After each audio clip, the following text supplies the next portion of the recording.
Edit ചെയ്യാൻ നേരം കിട്ടാത്ത കാരണം വിഷു ആഘോഷങ്ങളുടെ വീഡിയോസൊക്കെ ഇങ്ങനെ ഫോണിൽ കിടക്കുവാണ്. അപ്പം ഞാൻ വിചാരിച്ചു കുട്ടികളുടെ വീഡിയോസെങ്കിലും ആദ്യം എടുത്തിടണം എന്നുള്ളത്. ലേറ്റായി പോയതിൽ ക്ഷമിക്കണം. ഞാൻ വിഷു ആഘോഷങ്ങൾ തുടങ്ങിയപ്പോൾ തൊട്ടുള്ള വീഡിയോസ് എൻ്റെ കിടക്കുന്നുണ്ട്. വിഷുവിൻ്റെ കംപ്ലീറ്റ് ആ ഒരു മൂഡ് വരണമെങ്കിൽ നമ്മൾ വിഷുവിൻ്റെ തലേന്ന് ദിവസം 2 ദിവസം മുന്നേ പൊട്ടിക്കുന്ന പടക്കങ്ങളും പൂത്തിരികളാണ്. അത് മേടിക്കാൻ പറഞ്ഞിട്ട് ഇപ്രാവശ്യം കുട്ടികൾ തിരക്കൂട്ടിയ കാരണം കൊണ്ട് ആൾ മേടിച്ച് തുടങ്ങി. ആദ്യം ഇവർ ചെറുതായിരുന്ന കാരണം സൗണ്ട് പേടിയാവുമല്ലോ എന്ന് വിചാരിച്ചിട്ടാണ് മേടിക്കാതിരുന്നിരുന്നത് വീട്ടിൽ. ഇപ്പം ഇവർ തന്നെ പറയും എനിക്ക് പൂത്തിരി വേണമെന്ന് സായി വരെ പറഞ്ഞു തുടങ്ങിയിട്ടുണ്ട്.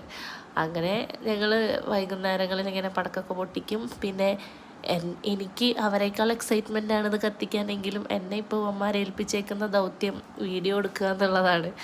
എനിക്കതെടുത്ത് വയ്ക്കാൻ ഇഷ്ടമാണ്. പിന്നെ ഭാവിയിൽ ഇവർക്ക് കാണാമല്ലോ, ചെറുപ്പത്തിൽ ഇവരെങ്ങനെയാണ് ഇവരുടെ ഈ പ്രായങ്ങളൊക്കെ കാണാമല്ലോ, എങ്ങനെയാണ് നമ്മൾ വിഷു ആഘോഷിച്ചിരുന്നതെന്നൊക്കെ.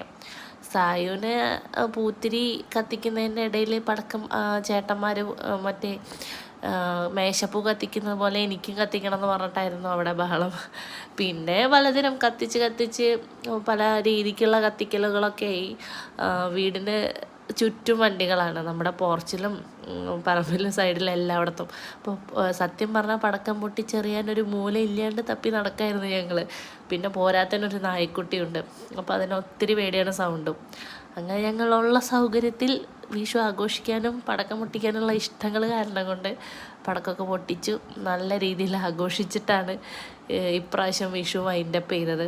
നമ്മളിനി അടുത്ത കൊല്ലം എന്നുള്ളൊരു സംഭവം തന്നെ ഇപ്പോൾ എല്ലാവരുടെ മനസ്സിലും ഇല്ല. നമ്മളുള്ള സമയം അടിപൊളിയായിട്ട് ആഘോഷിക്കുക, ബാക്കി വരുന്നതൊക്കെ പിന്നേതാണല്ലോ. ഇപ്പോൾ എൻ്റെ മാത്രമല്ല എല്ലാവരുടെയും ഒരു ഇഷ്ടം.